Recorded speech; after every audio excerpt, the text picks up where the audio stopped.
நம்ம இட்லி தோசைக்கு சட்னி சாம்பார் வேறு மசாலா பொடி எல்லாம் சேர்த்து நல்லா ஒரு பொடி மிளகாய் பொடி எல்லாம் பண்ணுவோம்.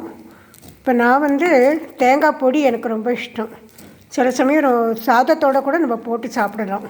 அதனால் இன்றைக்கி நான் தோசைக்கு இந்த பொடி தான் தயார் பண்ண போகிறேன். இதுக்கு தேங்காய் இந்த மாதிரி ஆன்லைனில் பிக் பாஸ்கெட்டில் வாங்கினேன். திருவின தேங்காய் கிடைக்கிது.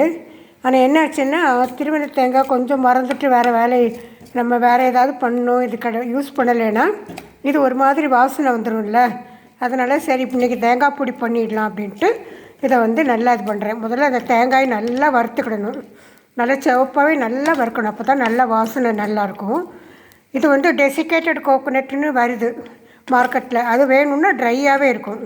அதை நீங்கள் போட்டு கொஞ்சம் வறுத்திங்கன்னா சீக்கிரம் வறுத்துடலாம். கொஞ்சம் வறுப்பட்ட உடனே கொஞ்சம் நிறைய கருவேப்பிலை போடணும். கருவேப்பிலை அதை வாஷ் பண்ணனால அதையும் கூட போட்டு கொஞ்சம் நல்லா வறுத்துக்கலாம். அப்போ தான் ஈரம் இல்லாமல் நல்லா ட்ரையாக அரைப்படுறதுக்கு நல்லாயிருக்கும். அப்புறம் இது கூட கொஞ்சம் சீரகம், காஞ்ச மிளகாய் அதையும் போட்டு வறுத்துக்கணும். உங்களுக்கு எவ்வளோ காரம் தேவையோ நம்ம அது மாதிரி மிளகாய் போட்டுக்கலாம். நான் ஒரு 5 எடுத்துருக்கிறேன்னு நினைக்கிறேன்.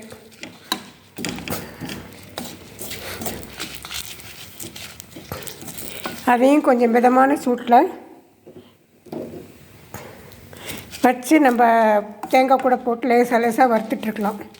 ஏன் மிதமான சூடுன்னா ரொம்ப கரிஞ்சிடும் தேங்காய் அப்புறம். அதனால் இது கூடவே போட்டு கொஞ்சம் அதெல்லாம் கொஞ்சம் நல்லா சூடானா அதுவும் ட்ரையாக நல்லா வறுபடும். அப்புறம் அது கூட சின்ன துண்டு புளி, அந்த புளியை கொஞ்சம் அதுக்கு நல்ல மிடில் வச்சுட்டு அது கொஞ்சம் நல்லா சூடாகிறதுக்கு விட்டுறணும்.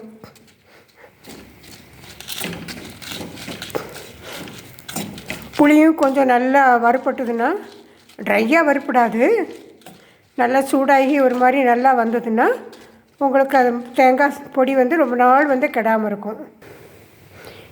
அப்புறம் ஆஃப் பண்ணுறதுக்கு முன்னாடி கொஞ்சம் நம்ம உப்பு போட்டுக்கலாம். நான் யூஸ் பண்ணுறது ஹிமாலயன் சால்ட், பிங்க் சால்ட்டுன்னு சொல்கிறாங்கல்ல, அதான் நான் யூஸ் பண்ணுறேன்.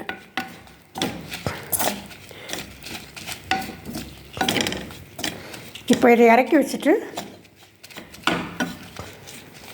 ஆறின பிறகு மிக்சியில் போடலாம். ஒரு பிளேட்டில் கொட்டி இப்போ ஆற வச்சாச்சு. கொஞ்சம் நேரம் ஃபேனில் வச்சுட்டு ஆறின பிறகு மிக்சியில் போடலாம்.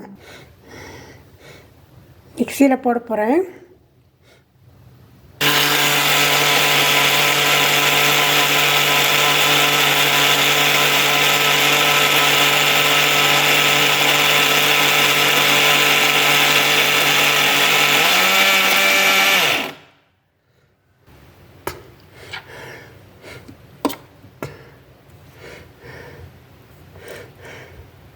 கொஞ்சம் டேஸ்ட் பண்ணி பார்த்துட்டு உப்பு வேணும்னா நம்ம சேர்த்துக்கலாம்.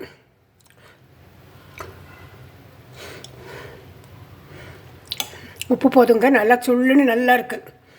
கருவேப்பிலை வாசனை, தேங்காய் வாசனை எல்லாம் சேர்ந்து ரொம்ப ஜோராக இருக்குது.